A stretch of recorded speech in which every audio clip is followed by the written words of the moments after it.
Yes, you! A very merry on Christmas to me. Yes, me!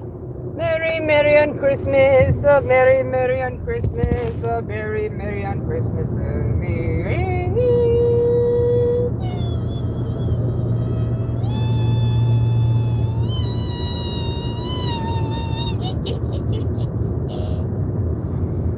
Okay, well, truthfully, I don't know what that means. So I'm driving down the road and I'm having thoughts, and I said, you know what? I'm gonna get in touch with my live studio audience and share these thoughts. So, have you guys ever heard of the theory that you and everybody else, if you just were in this perfect ideal state and there was never any sort of trauma, that you would be in this like eggshell of your aura, and that it would kind of like, I'm not saying that you would only be there, but like you know what I mean. And then that trauma happens and your aura sort of turns into this broken eggshell thing that we call the internal family part system. And when you rub up against other people, you got two broken eggshells rubbing up against each other, and you can trigger or resonate with other people's parts when you're around them, getting a boost in certain traits and maybe even getting PTSD activated, who knows. Now, on the other hand, though, 20% of people, according to the Yale Baby Study and Andrew Bustamante combined, do not have, I suggest to you, an internal family part system, but actually one single part called a Molech. According to Professor Sam Botkins, in this case, if a person is around a person who has the single family part, which is a Molech, aka this type of person, will not have your parts and their parts interacting like two eggs. Rather, they will try to implant thoughts in you and have a little weed show up in your wheat garden to try to get you to take care of it like the others. And you have several choices you can make. You can identify it and launch it out of your garden. You can paint bows on its head and humiliate it. You can decide that you like weeds. You can decide to get rid of it. You can decide whatever the fuck you want. It's an interject. You don't have to keep it. You don't have to keep any part of the storyline. You can become like an animist. So back before this little blip on the screen of polytheism and monotheism, which some people say you can develop a bipedal system with, the reality is that before that, for a few 100,000 years, it turns out we were into animism. And in animism, people did perceive that everything had a spirit, a soul, or whatever you want to call it, but that there was these sort of like gods, and they would try to trick them. They would do tricks on them. They would shoot arrows into the sky to insult them and hurt them. They would do...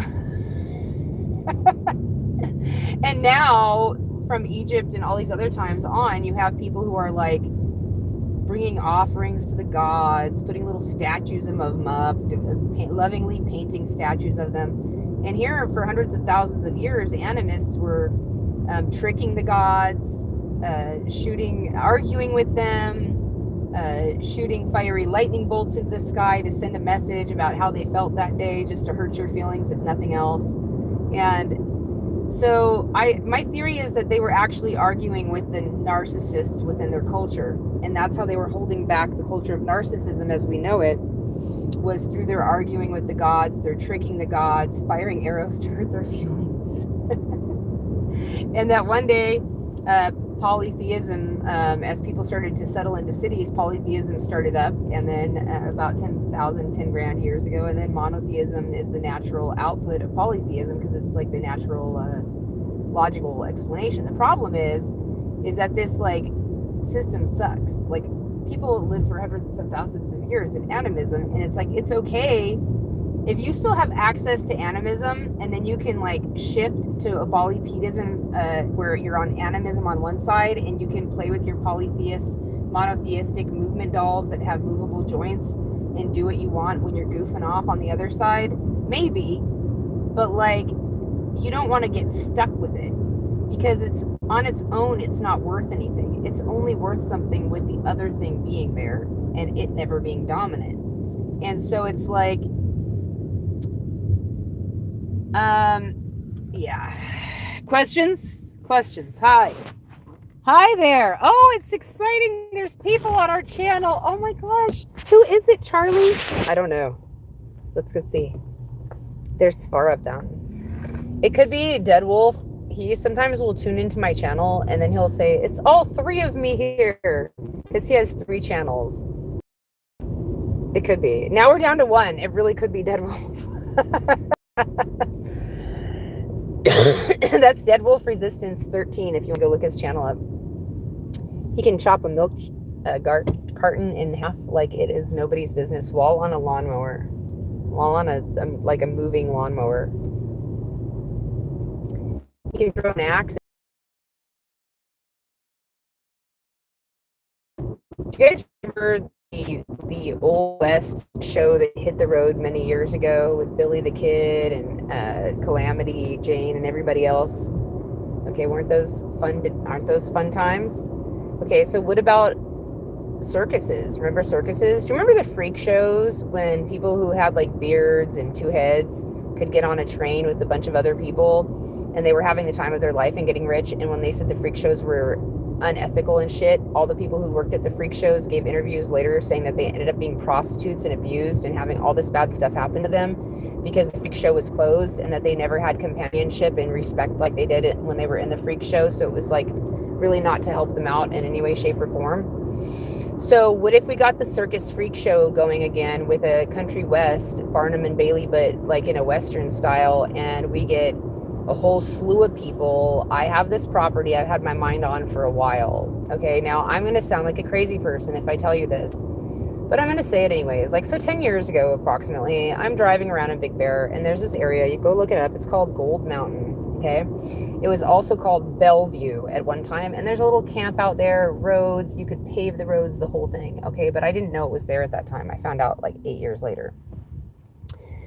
I was driving around out there, and there was like this spirit that's local to the area that has, of course, led other people up there with other stuff at various times in history, I'm sure, if you believe in history at all. And I'm sure I'm not the only one, because when I was having this message to me, one of my friends was like, my sister's having dreams that the entire top of the Big Bear Mountain is having this, that, the other happening. And I was like, yep. I've been working on it too. A lot of like, so like basically this regional spirit was like, and I thought it was joke. Part of me was like, oh, this is almost a joke. And whenever I think it's it's almost a joke, that's usually when something happens. Like, doesn't mean something can't happen otherwise, but there's this feeling you get like, this can't be real. When you have that feeling, it means it could be. It may be. And so basically the spirit was like, there's springs back here behind this mountain, and you can set up your entire town and your railroad tracks and your entire thing that you want to build over here. And I was like, oh, pyramids, trains, tiny villages that are solar with bicycles that people can visit that are themed and look like little mushrooms and tree houses and shit. I mean, and then it extends, the plan gets even bigger, and it starts to extend all the way over to Mount San Jacinto, which also now I've had this entire thing where Mount San Jacinto gets turned into, there's huge concerts up there, there's hovercraft, there's all kinds of like shit going on. It's a crazy scene. And so straight up, there's amusement park type roller coaster rides all over the mountain. And so we go through this thing, and it's like, build the mountain, build the pyramids, and build the this, and build the train tracks, and it's going to be country western, and then you're going to have a moving circus. We're going to have to build nationwide and into Canada and beyond train tracks that run year round, that are made of a type of material that will melt the snow, and needs to be like mass produced, and we need a new train era in the entire United States. It just needs to happen. And it needs to extend to as many countries as possible with, this is where it gets super fancy, besides the fact all the countries will be having space wars again instead of wars with each other. Wars to get to space is my idea.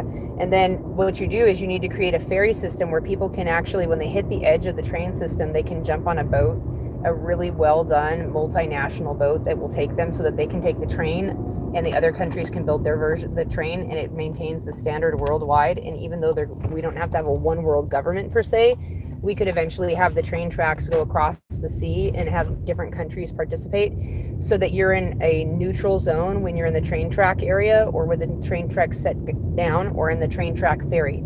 So like, say like I maybe don't feel comfortable with the laws and customs in certain countries. I might not feel safe, right? But if the train tracks were laid down in these countries, in this pretend imaginary world of mine, eventually, not immediately, but eventually, when the train tracks got to other countries, it could take a while, okay? But eventually, when the train tracks got to other countries, the area that the train track and the train stations were on, so that eventually these train tracks would spread all over the entire world, and then people could have tracks would spread all over the entire world, and then people could have their nations, like it's a small world in their nation, but in the train track area, it would be like this free multinational area.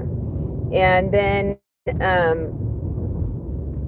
basically space travel would be the new thing, and countries would compete with that, and people would be safe within the train track. And so instead of like putting nationalism everywhere, it would just be like the train tracks would be the nationalistic area, and then